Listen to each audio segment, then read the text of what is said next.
in here there are special ROMs and stuff, but there's more sockets empty than I think there should be.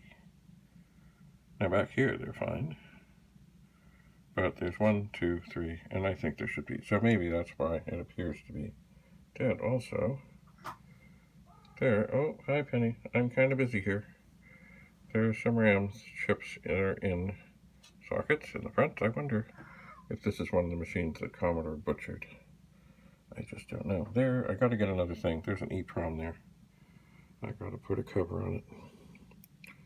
Anyway, I gotta look at another pet and see what's what here. I do. It looks quite clean. It does. Hi, Penny. Yes, I see you. I know. I'm recording, Penny. It looks quite clean inside. But maybe it's not working because there's some chips that are missing. Anyway, nice capacitors.